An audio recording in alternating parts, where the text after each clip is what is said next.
Hello everyone, আসসালামু আলাইকুম। আজকের ব্লগটা একদমই অন্য রকমের। সবাই হয়তো ভাবছেন ইহানের বার্থডে মান্থ তো এটা না, তবে কেক দিয়ে কিসের সেলিব্রেশন। আসলে গত 5 দিন ধরে কেক মেক করা শিখছিলাম। ফাইনালি কোর্সটা শেষ হলো আর আমার মেক করা কেকটাই আমাকে দিয়ে দিয়েছে, সেটা দিয়ে সেলিব্রেশন করলাম। এটা প্রথম ক্লাসের দিন, যেদিন আমি খুবই এক্সাইটেড ছিলাম। 3টায় ক্লাস ছিল, বাট ইহান ঘুমিয়ে দেন যেতে যেতে আমার বেশ লেট হয়। কেক মেক করা আসলে ততটাও সহজ নয় যতটা ভিডিওতে দেখতাম। আর হঠাৎ করে ক্রেভিং উঠলো কেক শিখবো। আজ থেকে প্রায় 2-3 মাস আগে আমার কোনো ইচ্ছে সাথে সাথে পূরণ না হলেও লেট হলেও আমার পার্টনার ট্রাই করে ফুলফিল করতে। আচ্ছা, আপনাদের সাথে কি এমনটা হয়? মাথায় যেটা আসবে ফেসবুক ব্রাউজিং করলে ভিডিও সেগুলোই আসে আর ক্রেভিং 3-4 গুণ বেড়ে যায়। এখন কেক শেখা শেষ আর ভিডিও আসে না, বা দেখতেও তেমন একটা ভালো লাগে না।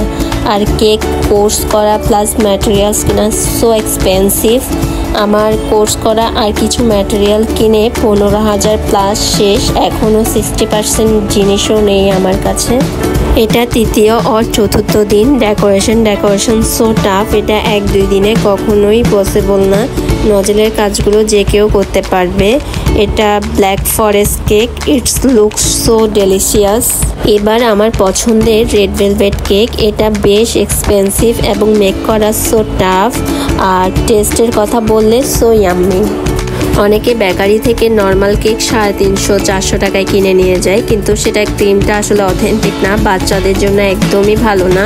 কেকটা খেয়ে দেখা যায় প্রায় অনেকেরই ডায়রিয়া হয়ে যায়। Homemade cake best. ক্রিমটাতে ডালডা ইউজ করে না, যেটা বেকারিতে করে, তাই তারা কম দামে সেলও করতে পারে।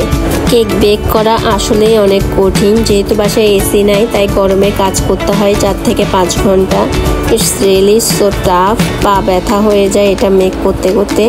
এনিওয়ে, কারো হোমমেড কেক প্রয়োজন হলে অবশ্যই নক দিবেন।